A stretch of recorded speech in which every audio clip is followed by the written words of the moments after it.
ইয়া আইয়ুহাল্লাযীনা আমানু ইত্তাকুল্লাহা ওয়া কুনু মা'আস সাদিকিন। ওহে যারা ঈমানের দাবি করো, আমাকে ভয় করো। আর দুনিয়ায় যারা সত্যবাদী, এই মানুষগুলোর সাথে থাকো। কে বলছেন বলেন তো? নবীদের চাইতে সত্যবাদী দুনিয়াতে কেউ আছে আর? এই জন্য আজরাইল সরাসরি এসে বলছেন, আমি এসেছি আপনার কাছে বন্ধুত্ব করব, আপনার সাথে আমি থাকতে চাই। হযরতে ইদ্রিস নবীও শর্ত দিয়েছিলেন, আমি বন্ধুত্ব করতে রাজি আছি, কিন্তু আমি যার তার সাথে বন্ধুত্ব করি না। তুমি যখন আজরাইল নিজে ফেরেশতা এসেছো, আমি রাজি আছি। প্রথম শব্দ, আমি যার তার সাথে বন্ধুত্ব করি না। কেন? কারণ পৃথিবীর প্রতিটি জিনিসের প্রভাব আর একটা জায়গায় পড়ে। আপনি পচা পানি যদি এক জায়গায় রেখে দেন, ওখান থেকে আর কিছু না হোক দুর্গন্ধ আসবে। কি কথা বলেন? তা আপনি বন্ধুত্ব করার জন্য আসলেন, আপনার প্রভাব তো আমার উপরে আসবে। সব চাইতে বড় বিষয় দুনিয়াতে আলমার ও মান আহাব্বা, যার সাথে বন্ধুত্ব হবে কিয়ামতের দিন আল্লাহ তার সাথে তাকে তুলবে। আমি আপনার সাথে বন্ধুত্ব করতে চাই যেহেতু ফেরেশতা, আপনি নিজে আজরাইল এসেছেন, আমার কয়েকটা শর্ত আছে। এক নম্বরে, আমি এখনই মরতে চাই, যে মরণের যন্ত্রণা যে শুনি, ওয়াজাআতে সাকরাতুল মাউতি বিল হক। এ পৃথিবীর সব কিছু উলট পালট হতে পারে, মিথ্যা হতে পারে, প্রতারণা হতে পারে, মরণের যন্ত্রণা হক, এটা সত্য। কেউ রেহাই পায়নি এখান থেকে। আমাদের নবী মুহাম্মদুর রাসূলুল্লাহ পর্যন্ত রেহাই পায়নি। তিনি ঘেমে যাচ্ছিলেন বারবার। এই পৃথিবীতে মাত্র একজন মানুষের জীবন কবজ করার জন্যে আজরাইল খুব সতর্ক ছিল। হাদিস পড়েছি, নবীজির কাছে যখন এসে বলেছে, হে রাসূল, আপনি যদি যেতে চান তাহলে আপনাকে নিয়ে যাব, যদি যেতে না চান, যতদিন থাকতে চান আপনি থাকতে পারবেন। বিশ্বনবী বলেছিলেন, যদি থাকতে চাই কতদিন থাকা যাবে? ফেরেশতা বলেছেন, আপনি যতদিন ইচ্ছা করবেন এ দুনিয়ায় থাকতে পারবেন। যখন মনে করবেন না আমি আর থাকতে চাই না, আমি নিজে এসে আপনাকে নিয়ে যাব। বিশ্বনবী ওই সময় বলেছিলেন, আজরাইল যদি না থাকতে চাইতে কতদিন? যতদিন ইচ্ছা, তারপরে যাওয়া লাগবে না। ইচ্ছা করেন যতদিন, কিয়ামত পর্যন্ত যদি বাঁচতে চান আপনাকে আল্লাহ হায়াত বাড়িয়ে দেবে, কিন্তু আপনাকে মরা লাগবে। এইটাই ফাইনাল, যে মরা লাগবে। কুল্লু নাফসিন যায়িকাতুল মাউত, যাকে আল্লাহ বানিয়েছে তাকে মরণ দেবে, সে যেই হোক। নবীজি বললেন, আজরাইল যাওয়ায় যখন লাগবে, দেরি করার দরকার নেই, আমারে নিয়ে চলো আমার সব চাইতে বড় বন্ধু আল্লাহ রব্বুল আলামিনের কাছে। উনি শুধু হাতটা রেখেছিলেন। হযরতে আজরাইল ডাক দিয়ে বলে, হে রাসূল, আপনি কষ্ট পেয়েছেন। নবীজি বললেন, হাত সরাও। কেন? মনে হচ্ছে উহুদ পাহাড় আমার বুকের উপরে রাখলে। ফেরেশতা বলে, হে রাসূল, আজ পর্যন্ত আমি যত জীবন কবজ করেছি, এত আসানে, এত আস্তে, এত আরামে কারো জান কবজ করিনি। আমি জানি আল্লাহর পরে আপনার স্থান, এজন্য শুধু আমি হাতটা রেখেছিলাম। নবীজি বলেন, আজরাইল, এইটা যদি তোমার হাত রাখা হয় তো তোমার শাস্তি কোনটা? এখনো শুরু করিনি। বিশ্বনবী ওদিন কান্নাকাটি করে বলেছিলেন, আজরাইল, মৃত্যুর যত কষ্ট আছে তুমি আমারে দিয়ে দাও। আমার পরে আমার যত উম্মত এই দুনিয়ায় আসবে তারা এমনিতেই দুর্বল, মরণের যন্ত্রণা তাদেরকে দিও না। হযরতে আজরাইল ওদিন বলেছিলেন, হ্যাঁ, আপনার এই কথা আমি রাখতে পারি। কোরআনে কারিমে আল্লাহ 6666টি আয়াত আপনার উপরে নাজিল করেছেন। এর ভেতরে একটা আয়াত আছে, আয়াতুল কুরসি বলা হয়। সূরা বাকারার 255 নম্বর আয়াত। এটা যদি কেউ 5 ওয়াক্ত ফরজ নামাজের পরে তেলাওয়াত করে, এখানে আল্লাহর 10টা ক্ষমতার কথা আছে। কয়টা বলেন বলেন? এটা ক্লাস চলছে, ছাত্রের মতো জবাব দেবেন। 1 2 3 4 যারা পড়ে দেখেন না কেমন জবাব দেয়, বুঝলেও দেয়, না বুঝলেও চিল্লাই। আপনারা ওইভাবে জবাব দেবেন। গ্রাম অঞ্চল তো, এই জন্য সেমিনার হলে আমরা এভাবে কথা বলতাম না। একটু সব সময় না দিয়ে 8-10 মিনিট পরে পরে একটু বন্ধ করে দিয়ে, আর এমনি জ্বর তো মানে কাশি হচ্ছে, বন্ধ করে দিয়ে এরপরে আবার না না না এই কলে সরিয়ে দেন না। এই অত না, একেবারে যে রওশনের সাদের মতো মরে যাবে তো, আরেকটু আরেকটু, ঠিক আছে। এই যান যান, রিভাব আরো বেশি, আমার কণ্ঠে সমস্যা তো। কালকে মাহফিল ছিল চুয়াডাঙ্গা জীবননগর, শ্বশুর বাড়ি, একেবারে শ্বশুরের গ্রামে। এর চাইতে মনে হয় 10 ডবল মানুষ হবে। শাশুড়ি দেখে পাগল হয়ে গেছে, জামাই ধরে রেখেছে। আবার সকালে এই খাবার মাবার খাওয়ানোর কারণে আমার দেরি হয়ে গেছে। এই যে জার্নি, শরীর আর কভার করছে। জেলখানায় যে কি খাওয়াইলো, ও পালিয়েও গেল, আমারে খাওয়িয়েও গেল। ও তো পালিয়েই যাবে, আর 3 বছর আগে যেতে পারল না, কারণ আমার এই জেল খাটা লাগে না। কি খাওয়িয়েছে জেলখানায় আল্লাহ জানে। আমি এত চেষ্টা করছি স্বাভাবিক হওয়ার জন্য, কিন্তু না, শরীর পড়ে যাচ্ছে। আমার মনে হয় কিছু খাওয়িয়েছে ওরা। যারে বিদায় করে দিতে চায় তারে আস্তে আস্তে সোলো পয়জন এগুলো দিয়ে দিয়ে মেরে ফেলে। কোরআনের পাখি দেলাওয়ার হোসাইন সাইদি রহমতুল্লাহ আলাইহি, ওনারে সারা জীবন বিভিন্ন রকমের উল্টাপাল্টা জিনিস দিয়ে, সারা জীবন দেখতো জেলের ভেতরে দুর্বল, উনি তো শক্ত মানুষ, কিন্তু দুর্বল করে ফেলেছিল। এরপরে ওনার আবার ডায়াবেটিস, শেষে দেখলেন না ইঞ্জেকশন দিয়ে মেরে ফেললেন। অনেকে বলেন না উনি মরে গেছে, মরে গেছে। 10 মিনিট ওনার সাথে আমি ছিলাম, এমনি এমনি মরে না। হ্যাঁ, যদিও সারা জীবনে তার দোয়া ছিল আল্লাহুম্মা ইন্নী আসআলুকা শাহাদাতান ফি সাবিলিক, হে আল্লাহ তুমি যাই করো আমাকে শাহাদতের মরণ দিও। এই কারণে জালেমদের হাতে আল্লাহ তাকে শাহাদতের মরণ দিয়েছে, আর যাকে তাকে আল্লাহ শহীদের মরণ দেয় না, কারণ এটা অনেক দামি জিনিস। শহীদ এ শব্দটা শুনতে ছোট, কিন্তু এত দামি এটা। যারা শহীদ হয় তারা মরে না। আলা তাহসাবান্নাল্লাযীনা কুতিলু ফি সাবিলিল্লাহি আমওয়াতা বাল আহইয়াউন ইনদা রাব্বিহিম ইরসাকুন। সূরা আলে ইমরান 169 নম্বর আয়াত। আল্লাহ তাআলা বলেন, হে নবী, যে মানুষগুলো শহীদ হয় এদেরকে আপনি বলবেন না যে মরে গেছে, এমনকি ধারণাও করবেন না। এক জায়গায় আছে ওয়ালা তাকুলু লিমা ইয়ুকতালু, আর এক জায়গায় আছে ওয়ালা তাহসাবান্নাল্লাযীনা কুতিলু। মুখ দিয়ে তো বলবেনও না, অন্তরে ধারণাও করবেন না যে যারা শহীদ হয়েছে এরা মরে গেছে। না, মরে গেছে তো ওই মানুষটা, যে মানুষটা জুলুম অত্যাচার নির্যাতনের মাস্টার মাইন্ড ছিল, এরা মরে যায়। কিন্তু শাহাদতের মরণ পেলে মানুষ মরে না, এরা জীবিত থাকে এবং আল্লাহ নিজে তাদেরকে কুদরতের হাতে খাবার খাওয়ায়। সুবহানাল্লাহ বলেন। উনি যদি সত্যিই মারা যেতেন, এই যে আমার পাশে যারা মুরব্বী বসে আছে, এ মানুষগুলোর ঈমান অবশ্যই আছে। কিছু না থাক, আল্লাহ একজন আসে, বিশ্বাস নেই। এখন যদি এই বিশ্বাসের উপরে মরে যায়, কবরে থাকবে, ঘুমিয়ে থাকবে, এতটুকু শেষ।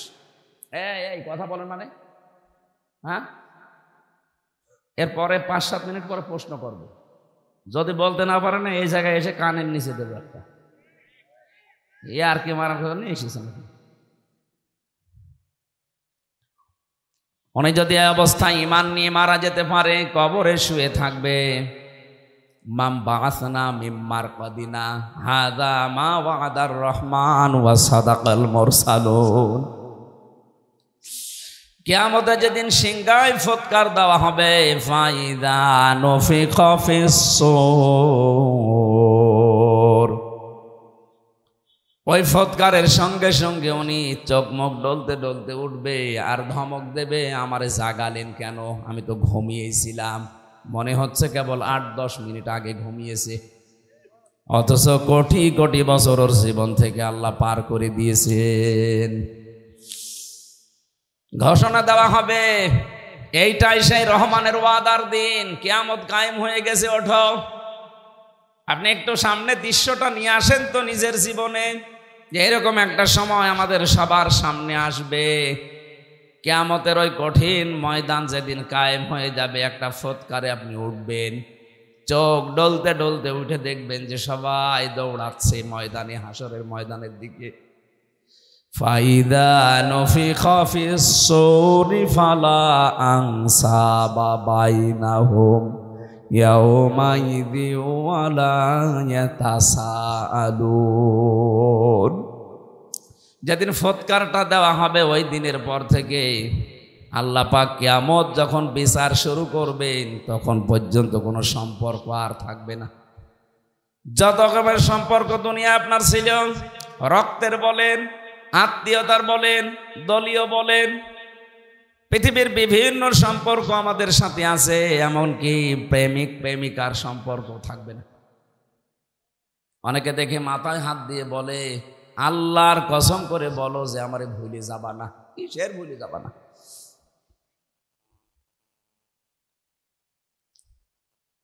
যত রকমের সম্পর্ক আল্লাহ বলেন নসব আনসব, বহু বচন দিলাম, একটাও থাকবে না, সব কাট হয়ে যাবে। ইয়াউমাইযি ওয়ালা ইয়াতাসাআলুন। এমনকি পৃথিবীতে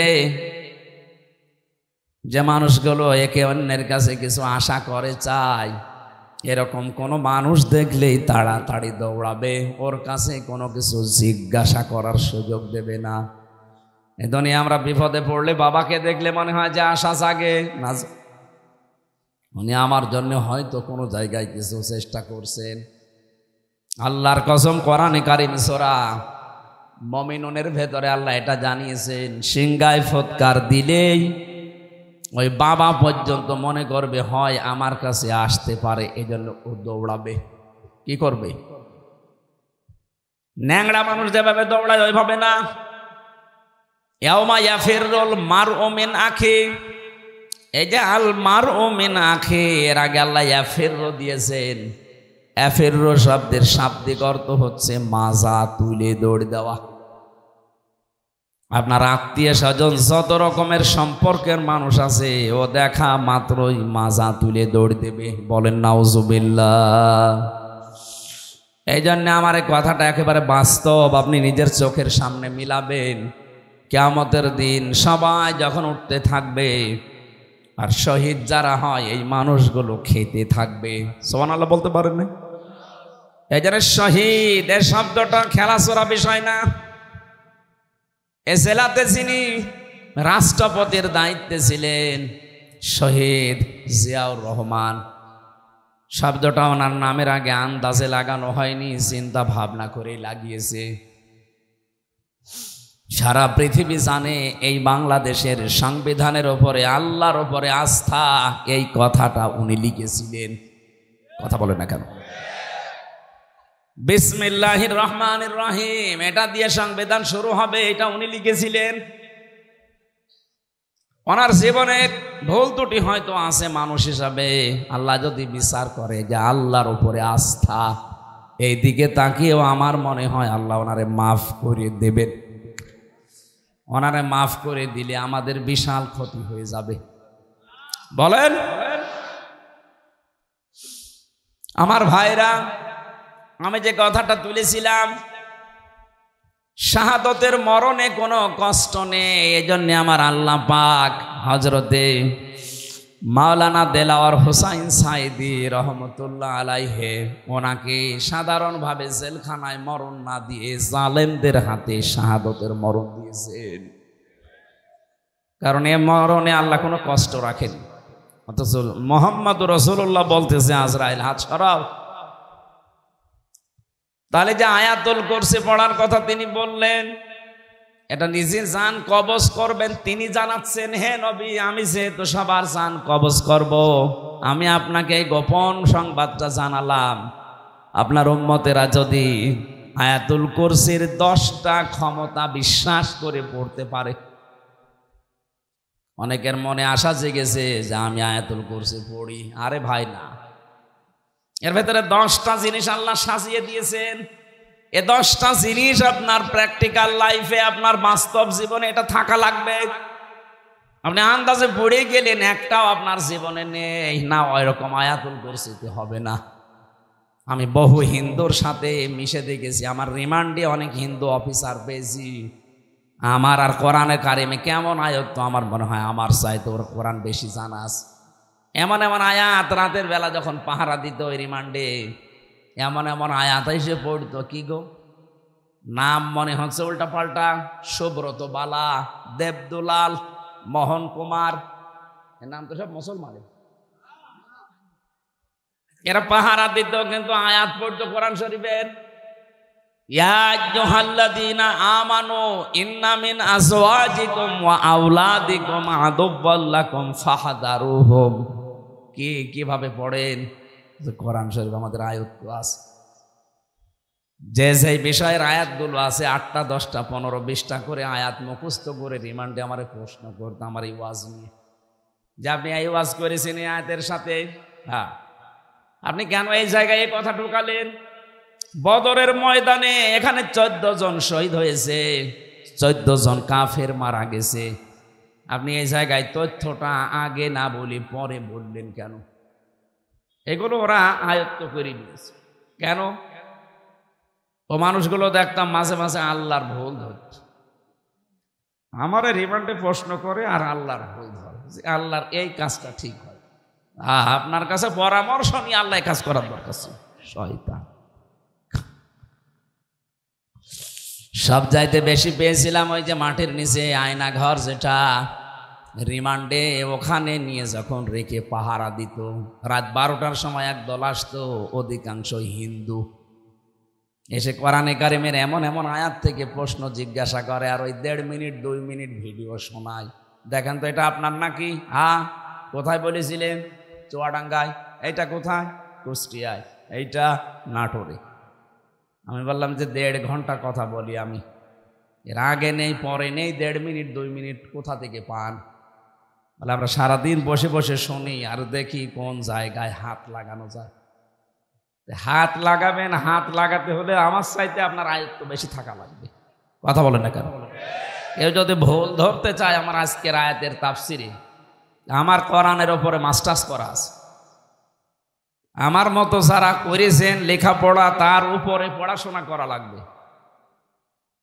একটা ইঞ্জিনিয়ার পাশ করে 10 তলা বিল্ডিং এর প্ল্যান দিয়েছে, আর এই যে দোকানে চা খালাম, ওর যে হাল হকিকত দেখি আসলাম, ওই লোক এসে যদি বল না এ প্ল্যানে ভুল হয়েছে, ওর দাঁত মুখ ফেলে ফেলার দরকার না?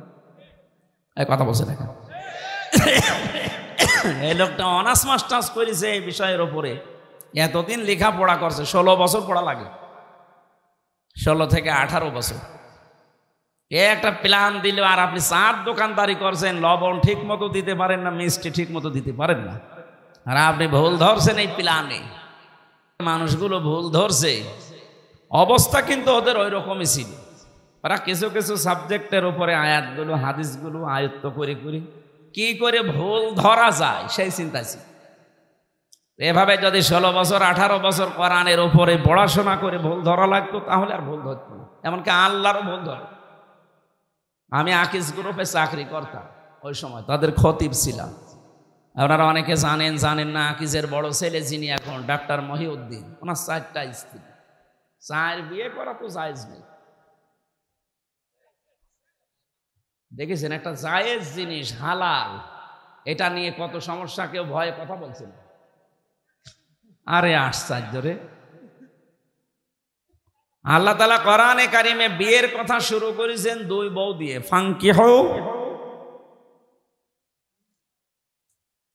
নিকাহ করো, বিবাহ করো। কয়টা? মাসনা 2টা, সুলাসা 3টা, রুবা 4টা। আল্লাহ কি 1 দিয়ে শুরু করেছেন না 2 দিয়ে? তাহলে বউ 2টা থাকলেই ভালো। যদিও আমাদের এই দেশের সামাজিক পারিবারিক যে অবস্থা, এটা এ দেশের মানুষ মেনে নেয় না। আমি বিশ্বের বহু মুসলিম দেশে ঘুরেছি, ওই সমস্ত দেশে শরীর চলে না 3-4টে বউ। হ্যাঁ, আমি যে ড্রাইভার নিয়ে যেতাম মদিনায়, ও আমার চাইতে চিকন, ঠেলা দিলে পড়ে যাবে, অথচ 4টে বউ গাড়ি চালায়। গাড়ি চালিয়ে আপনার 4 বউ, আর আমি আপনাকে ভাড়া করছি আমার 1 বউ।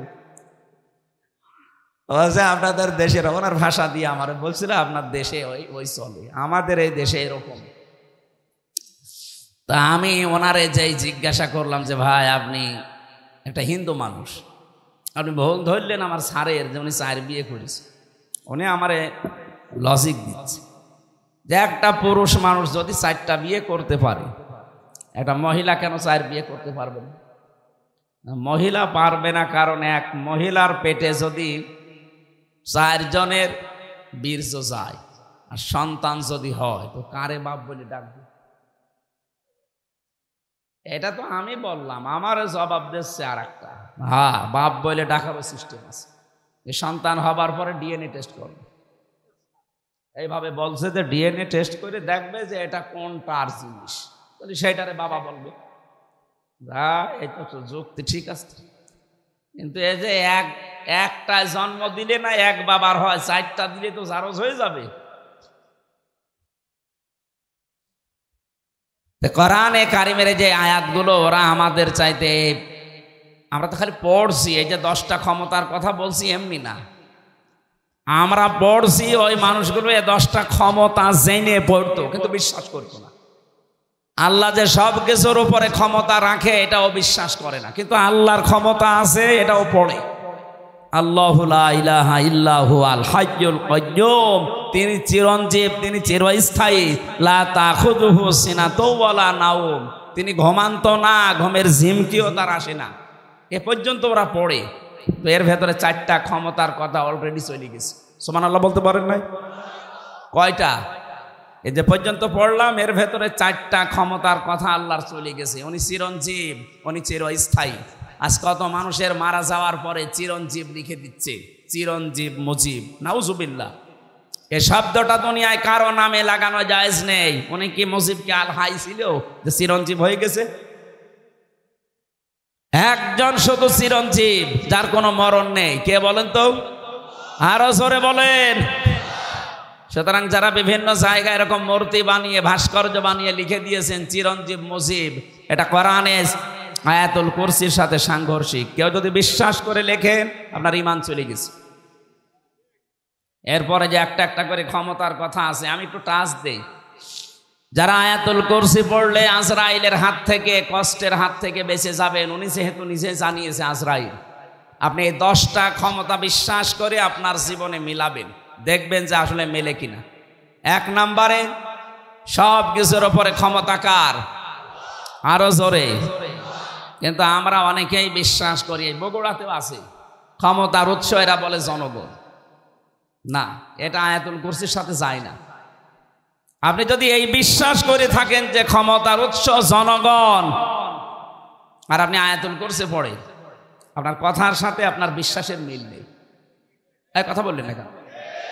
আজরাইলের এই কষ্টের হাত থেকে আপনি বাঁচতে পারবেন? বলেন বলেন। আরে ভাই, আপনাকে আমি বাঁচাতে চাই। আপনারও কবরে যাওয়া লাগবে, আমারও ওই মরণের সামনে সামনে ওই যন্ত্রণা আসতেছে। এটা তো আমি বানিয়ে বলছি না।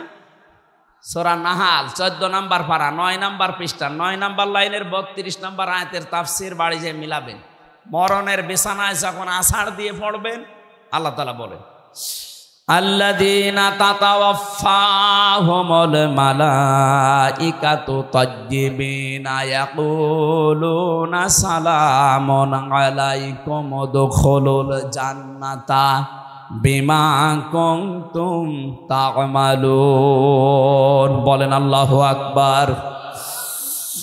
এখানে আলেম যারা আছে তাদেরকে বলছি, এবার এখানে কয়েকটা গুরুত্বপূর্ণ শব্দ আমি পড়লাম। 1 নম্বরে তাজ্জিবিনা। আল্লাহ পাক বলেন, হামজা যখন বিছানায় পড়বে আষাঢ় দিয়ে মউতের ওই বিছানায়, ফেরেশতারা আগে আসবে, যদি তোমার জানটা পবিত্র হয়ে থাকে, যে তজ্জিবিনা, তজ্জিবিন মানে শুধু এই পোশাক আশাক পবিত্র না, শুধু শরীর পবিত্র না, তজ্জিবিন মানে চিন্তা চেতনা বিশ্বাস এগুলোর পবিত্রতা না। আপনি পবিত্র হতে হলে আপনার চিন্তা পরিষ্কার করা লাগবে, আপনার ভাবনা, আপনার বিশ্বাস, আপনার আকীদা, আপনার কর্মজীবন, আপনার ব্যবসা বাণিজ্য অর্থনীতি এগুলো পবিত্র করা লাগবে, পরিষ্কার করা লাগবে, সাফ করা লাগবে। অথচ আজ আমরা পোশাকের পবিত্রতার জন্য, শরীরের পবিত্রতার জন্য, সাফ করার জন্য যত ব্যস্ত, আমাদের বিশ্বাস এবং আকীদা পরিষ্কারের জন্য অত ব্যস্ত না। কথা বুঝতেছেন? আমি আস্তে আস্তে ডোজ নিয়ে যাচ্ছি। যখন আপনি পড়ে যাবেন বিছানায়, আপনার বিশ্বাস, আপনার আকীদা, আপনার চিন্তা চেতনা যদি পরিষ্কার দেখে ফেরেশতারা, না এটা পবিত্র আছে, তখন বলবে সালামুন আলাইকুম, তোমাদের উপরে আল্লাহর শান্তি, উদখুলুল জান্নাহ, ওই যে জান্নাত দেখা যাচ্ছে, প্রবেশ করো। জোরে বলেন সুবহানাল্লাহ। আমাদের জীবনে এরকম একটা মুহূর্ত আসুক, আমরা চাই না? বলেন বলেন। এজন্য আয়াতুল কুরসি পড়লে আজরাইল আর কিছু বলবে না, বিষয়টা এমন না। 10টা ক্ষমতা বিশ্বাস করে তারপরে পড়া লাগবে। আল্লাহ আমাদেরকে এইভাবে পড়ে আজরাইলের হাত থেকে বেঁচে যাওয়ার তৌফিক দেন, বলেন আমিন।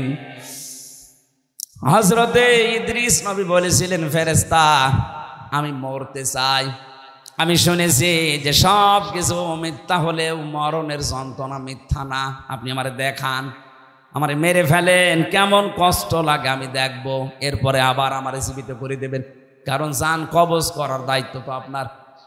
ঠিক আছে।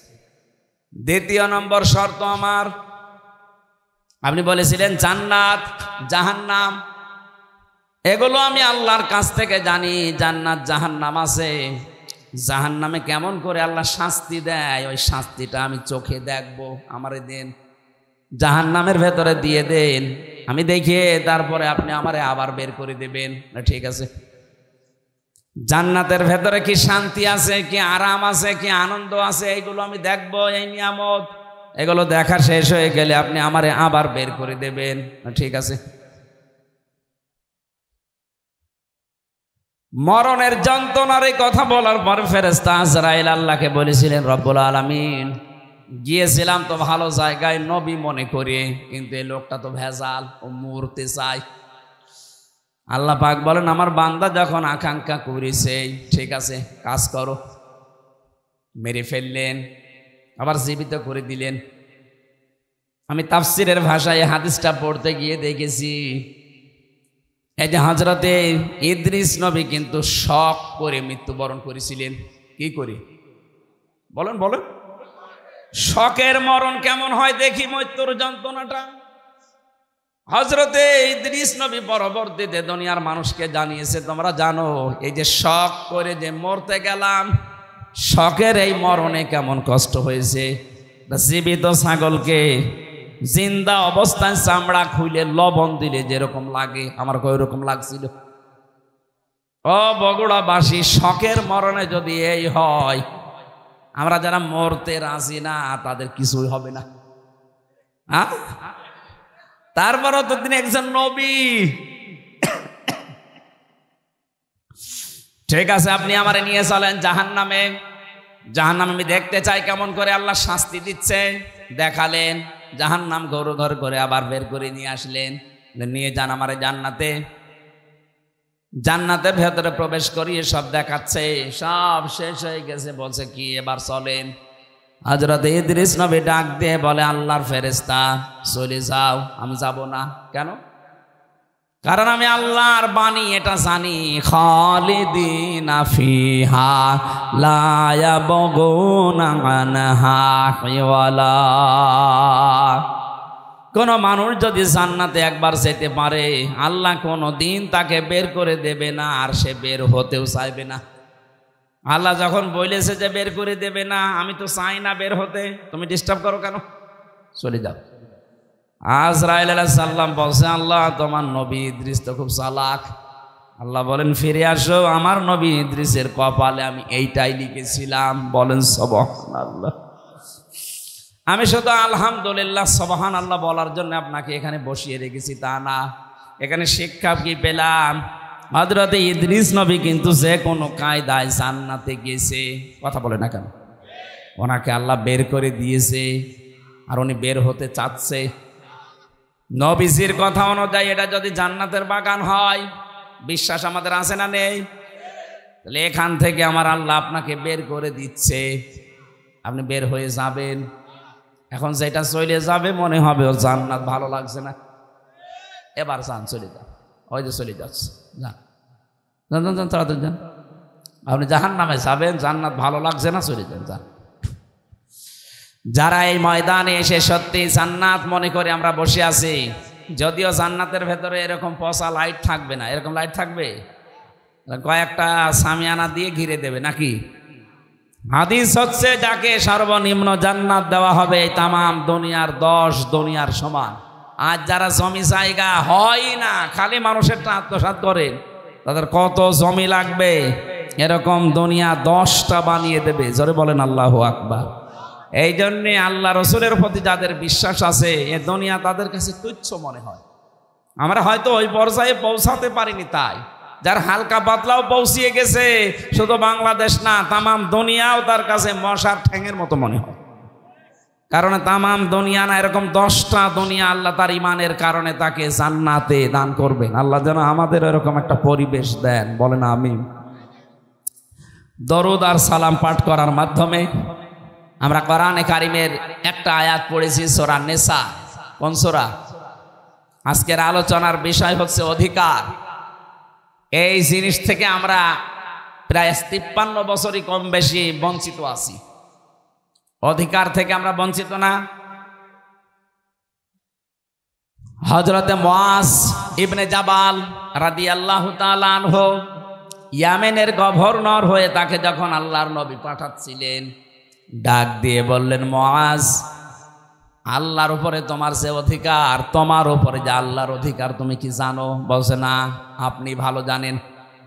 নবীজি বললেন, তোমার উপরে আল্লাহর হক হচ্ছে তুমি আল্লাহর একনিষ্ঠভাবে গোলামি করবে, ইবাদত করবে। আর আল্লাহ পাক তোমার উপরে, তোমার আল্লাহর উপরে হক হচ্ছে আল্লাহ পাক দয়া করে তোমারে মাফ করে জান্নাতে দিয়ে দেবে। এই জন্য আমার উপরে আল্লাহর কিছু হক আছে। মাওলানা আব্দুল বারী সাহেব বলল, হয়তো আমি একটু আঁচ পেয়েছিলাম, একটু ঘুমিয়েছিলাম, যখন উঠলাম দেখলাম এই আয়াতগুলো পড়ছিল।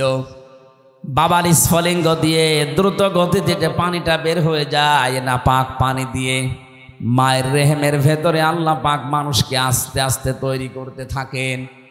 সুম্মা খালাকনান নুতফাতা আলাকাতান ফাখালাকনাল আলাকাতা মুদগাতান ফাখালাকনাল মুদগাতা ইযামা ফাকাসাউনাল ইযামা লাহমা।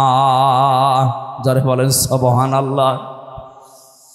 আল্লাহ পাক বলেন, এই যে নতফা, মদগা, আলাক আস্তে আস্তে করে রূপান্তর করি 40 দিনে 40 দিনে 40 দিনে।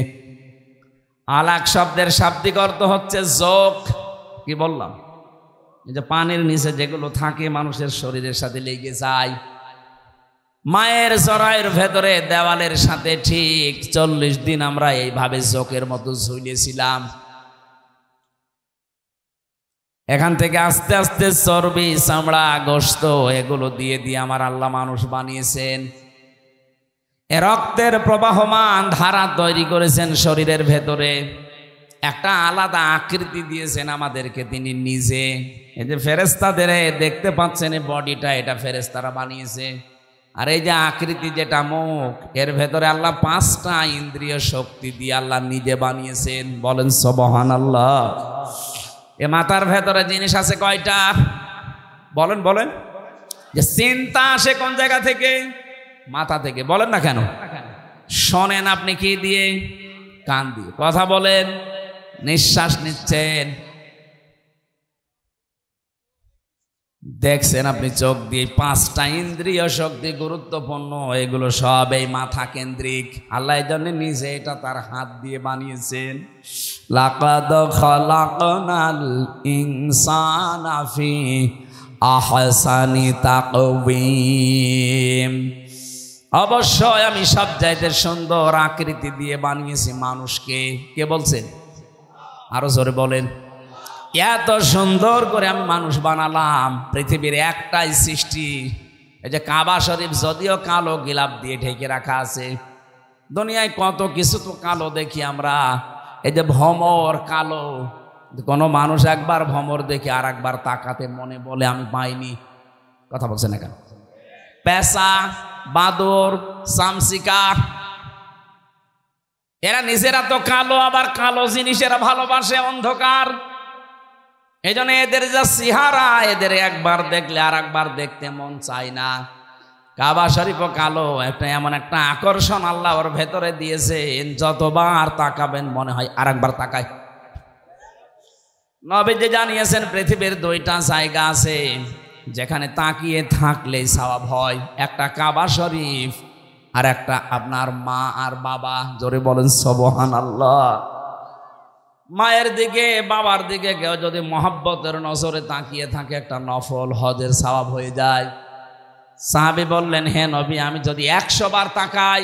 বিশ্ব নবী বলেন, মা বাবার দিকে 100 বারও যদি কেউ তাকায়, 100 বারই নফল হজের সওয়াব হবে।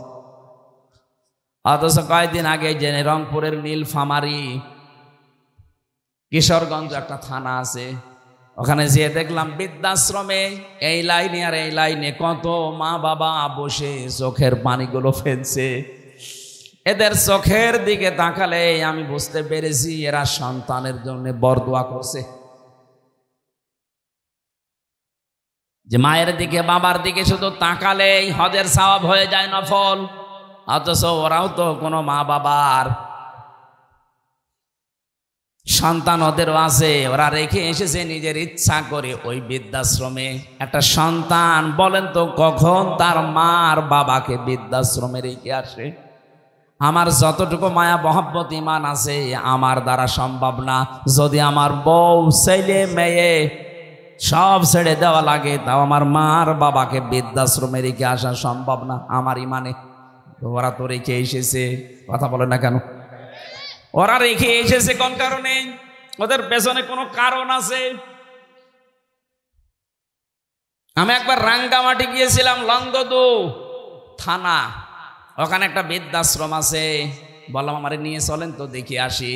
যে দেখি একটা লোক কলেজের প্রফেসর কাঁদতেছে। কি আপনি কি হয়েছে? বলছে আমার মা। আর মায়ের কাছে একটু দাঁড়ালাম, দেখি কি বলে। মৃত্যু সজ্জায় ডাক দিয়ে বলছে, ওই আমার সন্তান, আমি যখন মারা যাব আমার মাথার ওপরে যে ফ্যান ঘুরছে এই ফ্যানটা তুই পাল্টিয়ে দিবি, নতুন ফ্যান লাগিয়ে দিবি আমি মরে গেলে। ছেলে কৌতূহল নিয়ে বলছে, মা তুমি তো মরেই যাবে, মরে গেলে আবার ফ্যান কি হবে? মা বলছে দরকার আছে, কারণ তুই আমার সাথে যা করলি আমার মন ডেকে বলছে তোর সন্তানও তোকে এখানে কিছুদিন পরে রেখে যাবে। কথা বলেন না কেন? গতকালকে পেপারে এসেছে ঢাকা বিশ্ববিদ্যালয়ের একজন অধ্যাপক, দুইটা ছেলে, একটা মেয়ে, একটা আমেরিকায় থাকে, একটা লন্ডনে থাকে, আর একটা অস্ট্রেলিয়ায় থাকে। তিনজনই প্রতিষ্ঠিত। ওর বউ মারা গেছে। ওই তিন ভাই বোন মিলে সিদ্ধান্ত নিয়ে বাবাকে রেখে গেছে বৃদ্ধাশ্রমে। অথচ তো সে নিজে বলছে আমার ঢাকায় ফ্ল্যাট ছিল 3টা। আমার বড় ছেলে চালাকি করে ফ্ল্যাটগুলো সব লিখে তার নিজের অ্যাকাউন্টে টাকা নিয়ে নিয়েছে। আজ আমার যেহেতু কিছু নেই, মেয়েটা আছে অস্ট্রেলিয়ায়, আর ছেলে দুইটা কেউ লন্ডনে কেউ আমেরিকায়। তাদের অভাব নেই, কিন্তু এই মানুষগুলোর পাশে একটা ঘর আমার জন্য হয়নি যে একটা রুমে আমি থাকবো। যেই কয়টা ছেলে আর মেয়ে এরা আমাকে এদের বর কারণে শেষ পর্যন্ত এই বৃদ্ধাশ্রমে রেখে গেছে। 3 বছর পরে পরে নাকি একটা চিঠি লিখে বাবার কাছে। অথচ লোকটা ঢাকা বিশ্ববিদ্যালয়ের শিক্ষক ছিল। উনি দেখলাম কথা বলতে বলতে মরে গেল। লোকটা হাও মাও করে কাঁদছে। আমারে বলছো, হুজুর আপনি দাঁড়িয়ে আছেন দেখলেন, আপনি আমার উপরে আবার খারাপ ধারণা করেন না। এ দোষ আমার না, এই দোষ আমার বোর। আমার 2টা ছেলে মেয়ে আছে, তাদের দিকে তাকিয়ে আমার বউকে আমি তালাকও দিতে পারি না। আজ 3 মাস আগে আমি এখানে রেখে গিয়েছিলাম আমার মাকে। তারে নিয়ে বড় ঝামেলায় পড়েছিলাম। বারবার আমার বউ আমার তাকিদ দেয় যে এই বুড়ি যদি থাকে আমি তোমার ভাত আর খাবো না। কি করব, ছেলে মেয়ের দিকে তাকিয়ে বাধ্য হয়ে মাকে রেখে গিয়েছিলাম এখানে। বাবা আমার ওই ছোটবেলায় মারা গেছে। আমি একটা কলেজের অধ্যাপক, অথচ এখন কি হয়ে গেল দুনিয়া থেকে আমার আর নাম ধরে ডাকার মতো কেউ নেই। বগুড়াবাসী, আমি শুধু আবেগ নিয়ে বলছি তা না, আমি বাস্তবে দেখতে পাচ্ছি। রাঙ্গামাটি লংগদু থানার এই যে মাটা মারা গেল, কলেজের অধ্যাপক, এখানে বহু মানুষ ঠিক তার পরিবারের কাছে ওই রকমই। একটা বাবা 8টা 10টা 16 17 20 22 25টা ছেলে মেয়ে আমি দেখেছি। 25টা ছেলে মেয়েকে বাবা মানুষ করতে পারছে এক হাতে এক কাঁধে তুলে নিয়ে, অথচ 25টা ছেলে মেয়ে মিলেও একটা বাবা আর মাকে খাবার দিতে পারে না। শেষ পর্যন্ত 15 দিন বা 1 মাস করে পালাপালি করে নেয়। বগুড়াতে নেই। সিদ্ধান্ত নেওয়া লাগবে। আমার মা বাবাকে যদি আলাদা করতে কেউ চায় দুনিয়া থেকে, আমি দরকার হয় তারে আলাদা করে দেব। সম্মানিতা মা বোনেরা, আমি নিজে স্বামী, আল্লাহর কসম করে বলছি, আমি সহ যত স্বামী এখানে বসে আছে, কোন স্বামী কিন্তু মন থেকে চাই না যে আমার বিয়ের পরে আমার মা বাবা আলাদা হয়ে যাক। না, আমি যা খাবো আমার মা বাবা তাই খাক। আমি না খেয়ে থাকলে ওরা না খেয়ে থাক, তা আমার সাথে থাক। কথা বলে না কেন? এই পরিবেশটা আমরা অনেক জায়গায় দেখছি নষ্ট হয়ে গেছে। বিয়ে করার কিছুদিন পরেই সন্তান আর পেরে ওঠে না, শেষ পর্যন্ত এই মা বাবাকে হয় আলাদা করে দেয়, নাই বৃদ্ধাশ্রমে দিয়ে দেয়। কথা বলেন ঠিক কিনা? এই ছেলেটার পেছনে যে সবচাইতে বেশি ভূমিকা পালন করেছে এটা তার বউ। আর এই বউকে কোট বুদ্ধি দেয় ওখান থেকে এই বউর মা আর ওর বড় বোন, ওখান থেকে খালি ইনজেকশন পাঠায়। ওই আর কতদিন থাকবে একসাথে, আলাদা হয়ে যা, আরামে খেতে পারবি। আমি কি বেশি বলে ফেললাম?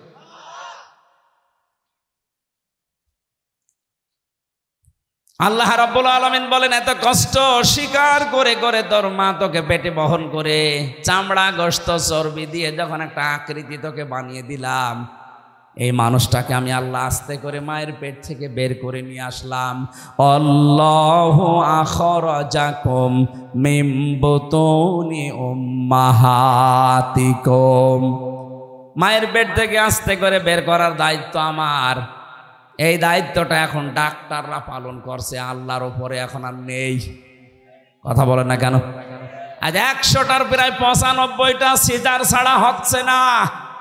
প্রশ্ন আসতে পারে তাহলে আপনারা কেন এই স্টেজে যারা বসে আছে এদের কি মা ছিল না, নাকি আকাশ থেকে পড়েছে? এ কথা বলছে না কেন? এদের মাকে তো সিজার করা লাগে নাই, অথচ আমাদেরটা এখন করা লাগছে।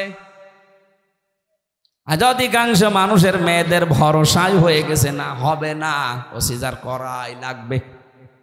আল্লাহ বলছেন ঠিক আছে, তোর দায়িত্ব আমি ছেড়ে দিলাম, যা তোর ওই হাইব্রিড বাচ্চা আমি কেটেই বের করব। কথা বলেন না কেন? রব্বুল আলামিন বলেন, আমি যখন আস্তে করে দুনিয়া থেকে নিয়ে আসলাম, কি অবস্থায় তুই ছিলি জানিস? লা তা'লামুনা শাইআ, কিচ্ছু বলতে পারতিস না, শুধু ট্যাঁ করে কান্না ছাড়া তোর কোনো ভাষাও ছিল না, আওয়াজও ছিল না। বিজ্ঞান এখন প্রমাণ করছে এই কষ্টটা নিয়ে, কেন কম্পিউটারে সব দেখা যায়।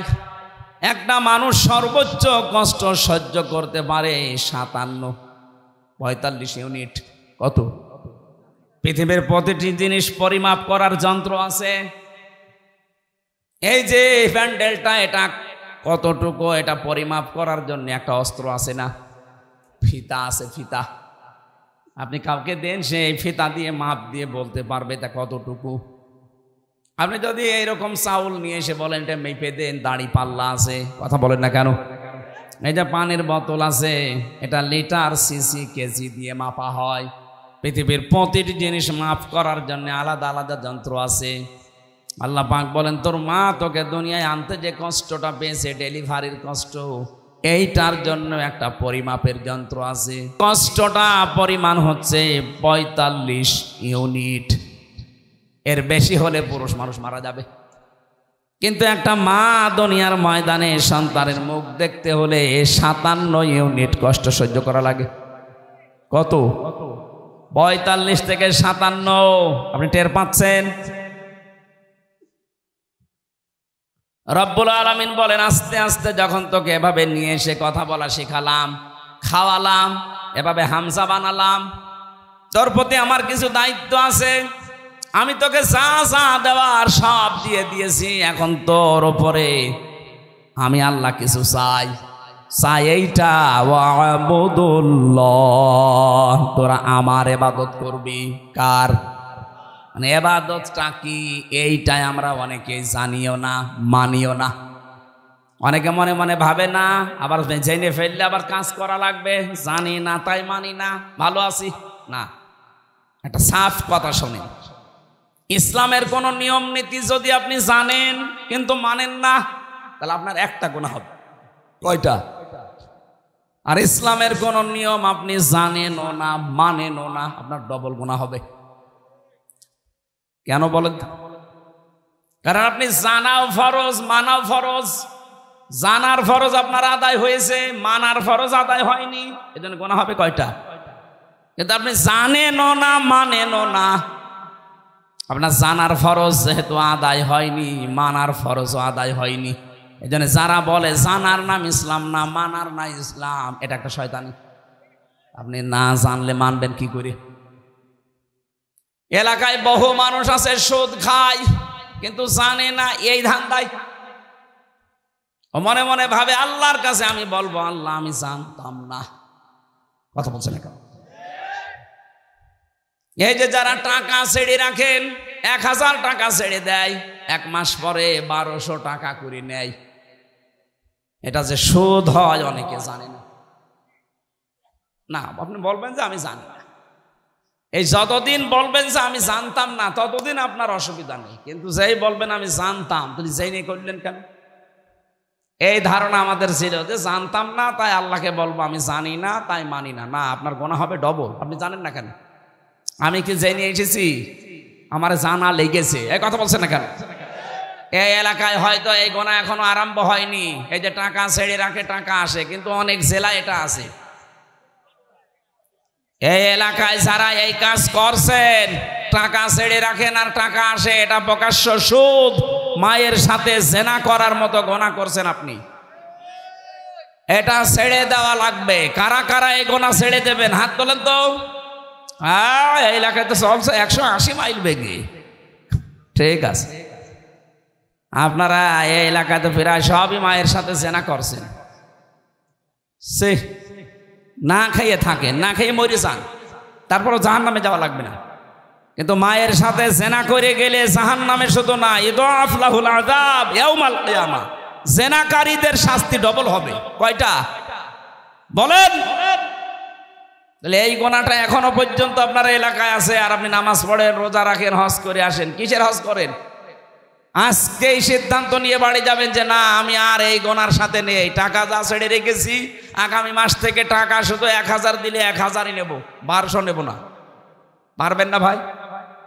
এটা যদি আপনি নাই পারেন তো কেন কষ্ট করে রাতের বেলা বসে আছেন? আপনি বাড়ি যেয়ে ঘুমান আর আপনার আমল নামায় উঠতে থাক, আপনি এই জায়গায় লিখা উঠবে আপনি মায়ের সাথে জেনাকারী। বলেন নাউজুবিল্লাহ।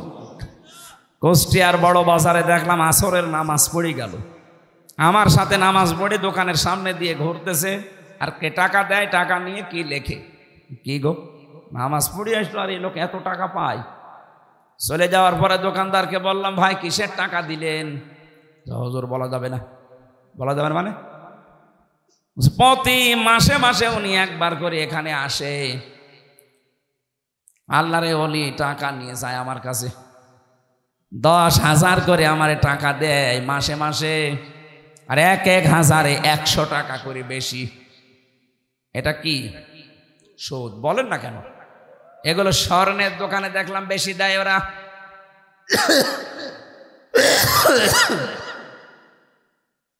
অনেকে চালাকি করে মনে করে গোনা যদি হয় ও টাকা এমন কায়দায় নামে নামে ছেড়ে দেবো যেন আমার নামে গোনা লিখা না হয়। অনেকে বউর নামে টাকা ছাড়ে, জাহান নামে যদি যাই বউ যাবে। না ভাই, চালাকি করবেন না। আমি বলছি আপনি জানতেন না তাই মানতেন না, এ কথার কোনো ভিত্তি নেই। জানেন না কেন? এটা আপনার অপরাধ। এটা কি বলেন বলেন? আপনার উপরে আল্লাহর হক এইটা যে নেই থেকে আপনাকে আব্দুল বারী আল্লাহ বানিয়েছে। আপনার প্রতি আল্লাহর কিছু হক আছে। আল্লাহর হক হচ্ছে আপনি তার ইবাদত করবেন এমন ভাবে। ইবাদত মানে শুধু নামাজ পড়বেন, রোজা রাখবেন আর কালো বোরকা পরবেন না। এই যে কথা বলছি, এ কথাটাও ইবাদত। এই কথা বলেন না কেন? যে মানুষের সাথে দেখা হলে হাসি মুখে কথা বলা, এইটাও কি? বলেন বলেন। সালাম দেয় যারা 90টা নেকি পায় তারা প্রথমে। জবাব দেয় যারা, এই মানুষটা নেকি পাবে 10টা। এবার আমার প্রশ্ন, সালাম দেওয়া সুন্নাত আর জবাব দেওয়া ওয়াজিব। ওয়াজিবের দাম বেশি না সুন্নাতের? এই জায়গাটা পুরা উল্টানো। কোরআনে কারিমে জানিয়েছে, সূরা নূরের ভেতরে আছে 61 নম্বর আয়াতে, ঘরে প্রবেশ করতে হলেও তোমাকে সালাম দিয়ে ঢোকা লাগবে। তাহলে ওই ঘরের ভেতরে আল্লাহর পক্ষ থেকে একটা বরকত আল্লাহ নিয়ে নেবেন। বলেন সুবহানাল্লাহ। এখানে বহু আল্লাহ ভক্ত মানুষ, নামাজ রোজা করা মানুষ, কিন্তু এইটার বেলায় দেখা যায় লজ্জা পায়, বাড়িতে ঢোকার আগে স্ত্রীকে ছেলে মেয়েকে সালাম দিতে চায় না। এরকম মানুষ নেই? সমস্যা আছে কিছু কিছু। আজকেই যদি বাড়ি যেয়ে সালাম দেন, বলবে কি গো তোমার কোন ভূতে ধরেছে? কালকে যে যৌতুকের টাকার জন্য আমার গালিগালাজ করে পিটাইলে আজকে সালাম দিচ্ছ মানে আজ কোনো নতুন ধান্দা আছে? যে যা মনে করে করুক, আজকে থেকে আপনি ইসলামের এই কাজটা শুরু করেন। নবীজি জানিয়েছেন, যদি 25 বার করে দিনের ভেতরে সন্তানকে, স্ত্রীকে, পরিচিত মানুষ অপরিচিত মানুষ যদি সালাম দিতে পারেন 25 বার, কয়বার? সারাদিন 24 ঘন্টার ভেতরে যদি 25 বার সালামের প্রচলন আরম্ভ করতে পারেন, আপনি শাহাদতের মরণ পাবেন। আরো জোরে বলেন সুবহানাল্লাহ। বগুড়াবাসী, এই জন্য ইবাদত মানে ওই শুধু নামাজ পড়া রোজা রাখা না। আপনি কথা থেকে শুরু করে একেবারে সংসদ চালাবেন কি করে, সবটাই ইবাদত। বলেন বলেন। আমি এবার আলেমদেরকে বলছি, এই আপনারা এটা ভালো করে শুনুন। 2 নম্বরে আয়াতে ছিল, ওয়ালা তুশরিকু বিহি শাইআ, তোমরা আল্লাহর সাথে শিরিক করবা না। কি করবা না? শিরিক কি? আল্লাহ যেটা পারে ওইটা অন্য কেউ পারে, এই বিশ্বাস করার নাম শিরিক। আর এই শিরিক যারা করে তারা মুশরিক। কথা বলছে না? এ পর্যন্ত বুঝেছেন কিনা বলেন? আমি ক্লাস নিচ্ছি না, এটা ক্লাস চলছে। আল্লাহর সাথে যারা শিরিক করেন, আল্লাহ বলেন আমি যেটা পারি ওইটা অন্য কেউ পারে। ছেলে মেয়ে দিতে পারে কে? এটা কোনো পীর সাহেব পারে, কোনো কবরে শুয়ে আছে এই লোক পারে, এই বিশ্বাস অনেকে মহিলা করে না। বলেন বলেন। এই যে মহাস্থান গড়ে যে কত মানুষ সন্তান চাচ্ছে, ওই গাছের সাথে দেখবেন বড় বড় ঢেলা ঝুলিয়ে রেখেছে, পাথর ইট। কি গো, এখানে পাথর ঝুলিয়ে রাখবেন। এগুলো সব চাইতে বাগেরহাটে ওই খান জাহানের দরবারে বেশি বড় বড় পাথর ঝুলিয়ে রাখে। ওকে কেন কে বুদ্ধি দিয়েছে? ওই পাথর যখন ঝুলবে পেটের ভেতরে সন্তান এসে দোল খাবে, দোলে দোলে। সে কেউ বিশ্বাস করে করুক আর অবিশ্বাস করুক, কারো কাছে শুনে জেনেই করছে। যেন আমি এক কথাই বলছি, এটা রেকর্ড হচ্ছে, আল্লাহ যেটা পারে ওইটা অন্য কেউ পারে, এই বিশ্বাস করার নাম শিরিক। আর শিরিক যারা করে তারা, আরো জোরে বলেন, মুশরিক হয়ে যাবেন। এই যে সূরা নিসার আয়াত পড়লাম, এর ভেতরে 5টা আয়াত আনকমন আছে। নবীজি বলেন এই 5টা আয়াত পেয়ে আমি এত খুশি হয়েছি, তামাম দুনিয়া দিয়ে দিলেও আমি এত খুশি হতাম না। তার ভেতরে এইটা, ইন্নাল্লাহা লা ইয়াগফিরু আইয়ুশরাকা বিহি ওয়া ইয়াগফিরু মা দুনা যালিকা লিমান ইয়াশা। এ পৃথিবীর সব গুনাহ আল্লাহ ইচ্ছা করলে মাফ করে দিতে পারেন, কিন্তু শিরিক করলে তার মাফ নেই। কে বলছেন? আরো জোরে বলেন। এবার আসেন আমি একটা একটা করে দিচ্ছি। এই সন্তানের ক্ষেত্রে বুঝলাম আল্লাহ বাদে কারো এখানে হাত। আরো জোরে। ক্ষমতায় দিতে পারে আল্লাহ ছাড়া অন্য কেউ, কিন্তু যারা বলে জনগণ তাদের ঈমান আছে, হ্যাঁ ঈমান আছে, কিন্তু শিরিকপূর্ণ ঈমান। আর শিরিকপূর্ণ ঈমান থাকলে আল্লাহ তাকে মাফ। বগুড়াবাসী সত্যি করে বলছে, আল্লাহর কসম আপনাকে আমি ভালোবাসি, আপনি ভুল পথে আছেন। এই দেশে যারা এই বিশ্বাস করে না তারা বিপদে ছিল এতদিন। যারা বলতো না ক্ষমতার উৎস আল্লাহ, তাদের নিবন্ধনও বাতিল করে দিয়েছিল, তাদের নিষিদ্ধও করেছিল। এক কথা বলছে না কেন? যারা বলতো না ক্ষমতার উৎস জনগণ, তারা ঠিক ছিল। আর ভাই আপনি তো জাহান্নামে যাচ্ছিলেন। এদেরকে ব্যান্ড করার পরও এরা মানে নাই, বলছে না ক্ষমতার উৎস জনগণ, মানি না তো মানি না। আল্লাহ ঠিক যেন 5 দিন পরে তাদের পোড়াটা উল্টিয়ে দিয়েছেন। কারণ ওই জালেমরা হাত দিয়েছে জামাত ইসলামের গায়ে না, ওরা হাত দিয়েছে সরাসরি একেবারে আল্লাহর গায়ে। আল্লাহু আকবার, আল্লাহু। আপনি এই জায়গায় বলেন যে আল্লাহ সব কিছুর উপরে, আর এই ক্ষমতার মতো একটা ছোট্ট জিনিসের কাছে এসে বলছেন না এইটার মালিক আল্লাহ না জনগণ। যাদের এরকম বিশ্বাসে অপবিত্রতা আছে, আপনি পাল্টিয়ে যাবেন আজকে। এর জন্য যদি দল ত্যাগ করা লাগে ওইরকম দল ত্যাগ করবেন না। এবার আওয়াজ বেশি হয়নি আমি জানি, আর এটা বগুড়ায় হবেও না।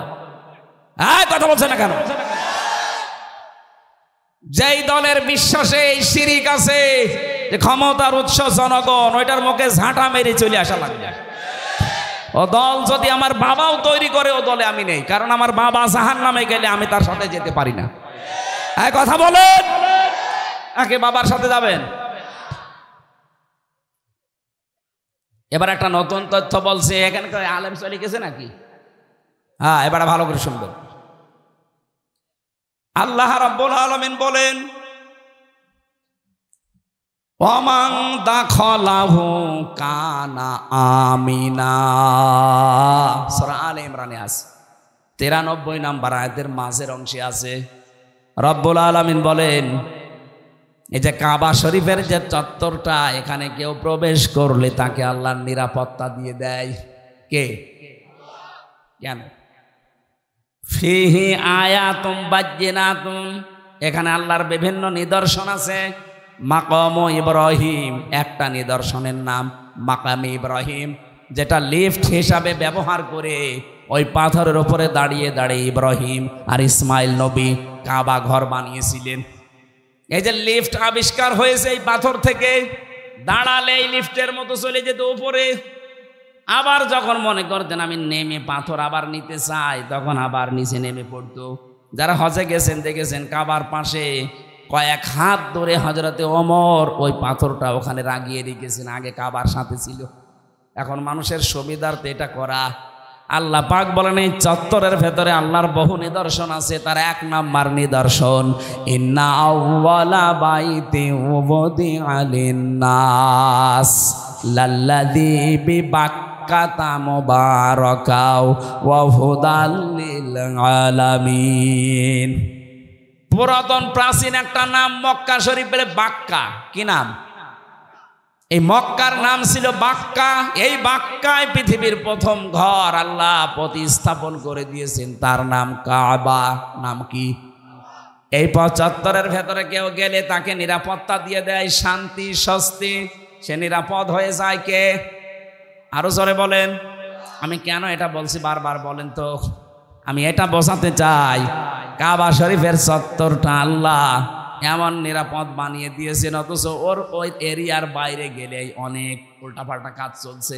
রাহানাজানি চলছে, ছিনতাই চলছে, মারামারি চলছে, রক্তপাত চলছে, ধোঁকাবাজি চলছে, কিন্তু কাবার চত্বরের ভেতরে কোনো মারামারি রক্তপাত বলেন বলেন এমনকি কেউ বাবার হত্যাকারীও যদি দেখে কাবার চত্বরের ভেতরে, না, নরম হয়ে যায়, বলে না এখানে মারা যাবে না, বাইরে চলেন। তারপর এই যে বারবার আমি কথাটা তুলছি এই কারণে, এখানে যেহেতু আল্লাহর বিধান মতো মানুষ চলছে, এই কারণে জায়গাটা পরিপূর্ণ নিরাপত্তা দিয়ে বেষ্টন করা।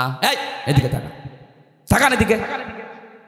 কাবার এই চত্বরটা বিধান চলে কার? এজন্য জায়গাটা নিরাপত্তা দিয়েছেন কে? কাবা শরীফ থেকে বাংলাদেশের দূরত্ব ৬,০০০ কিলোমিটার। এইটা তো আর কাবা না, কথা বলে না কেন? তাহলে এই ৫৬,০০০ বর্গ মাইলের বাংলাদেশ যদি কেউ নিরাপত্তা চাদর দিয়ে ঢেকে রাখতে চায়, এখানেও ছিনতাই হবে না, এখানেও রক্তপাত হবে না, এখানেও ধোঁকাবাজি হবে না। ওখানে যেমন আল্লাহর বিধান কায়েম করার মাধ্যমে আল্লাহ নিরাপত্তা দিয়েছেন, এই ৫৬,০০০ বর্গ মাইলে আল্লাহর বিধানটা কায়েম করে দেন, ঠিক কাবা শরীফের মতো হয়ে যাবে। এটা আমি বানালাম না, সূরা আনামের ৮২ নম্বর আয়াতে এই তথ্যটা আছে।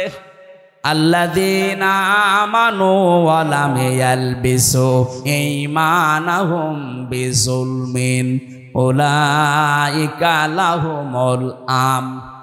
আল্লাহ পাক বলেন, এই যে মানুষগুলো এইভাবে আল্লাহর কুদরতি আঙ্গুল এই বগুড়া ধনুটের দিকে তাকিয়ে বলছে, এই যে এই মানুষগুলো আল্লাহর পক্ষ থেকে নিরাপত্তা পাওয়ার হকদার। কারা? যারা তাদের ঈমানের সাথে শিরিক মিশ্রণ করে না। এখানে জুলুম মানে শিরিক।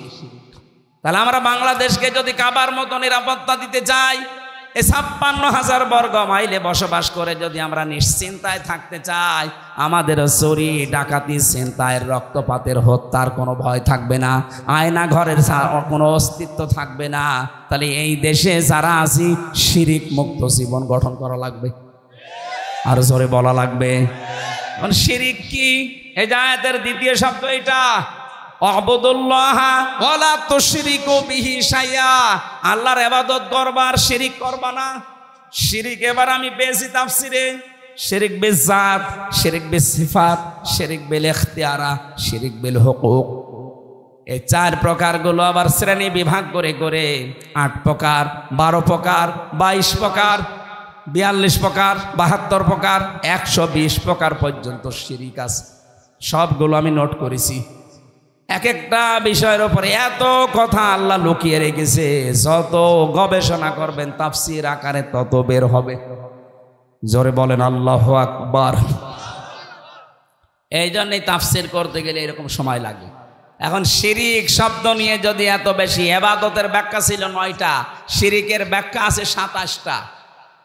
এটা প্রকার হিসাবে ভাগ করা যায় ১২০ প্রকার, ১২০ শ্রেণীতে। এতগুলো শিরিক থেকে যদি সত্যি আমরা মুক্ত হতে পারি, দেশের মানুষ, আমরা তো চেষ্টা চালাচ্ছি। আমাদের বিশ্বাসে শিরিক থাকবে না, আমাদের আকীদায় শিরিক থাকবে না, আমাদের সমাজে শিরিক থাকবে না, আমাদের সংসদেও শিরিক থাকবে না। সংসদে একটা শিরিক ছিল, আল্লামা দেলাওয়ার হোসেন সাইদি রহমতুল্লাহ আলাইহি ওটা তুলে দিয়েছেন। এই যে মাথা নিচু করে ঢোকা লাগতো, মুসলমানের মাথা শুধু নিচু হবে কার সামনে? ওই স্পিকারের সামনে এভাবে যাওয়া লাগতো আগে, মাথা নিচু করে। উনি বলেছে না, মুসলমানের এই দেশে এই শিরিক চলতে দেওয়া যায় না, সিস্টেম করে ওইটা বাদ দিয়ে দিয়েছে। এখন আর ওইভাবে যাওয়া লাগে না।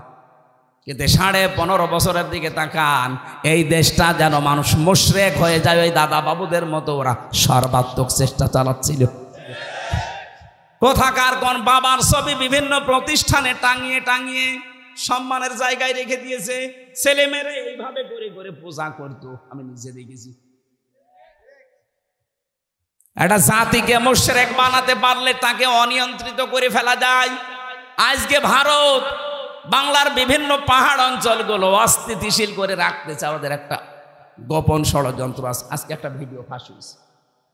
ওরা বাংলার বিভিন্ন প্রান্তগুলো, বিশেষ করে চট্টগ্রামের পার্বত্য অঞ্চল, এগুলো মাঝে মাঝে যুদ্ধ লাগিয়ে রাখে, মাঝে মাঝে অশান্তি তৈরি করে রাখে, অস্থিতিশীল করে রাখে। কারণ ওদের একটা উদ্দেশ্য আছে, ওরা নাকি ওটা ভাগ করে ম্যাপ তৈরি করে মায়ানমারের কিছু অংশ আর চট্টগ্রামের কিছু অংশ কয়েকটা জেলা নিয়ে আলাদা একটা খ্রিস্টান রাষ্ট্রের ঘোষণা দেবে। এই দুর্বিসন্ধি চলছে। আমি এটা এত মানুষের সামনে বলা ঠিক না, এটা গোপন বিষয়। এগুলো চালাচ্ছে আমেরিকা এবং ইহুদি ছাড়া।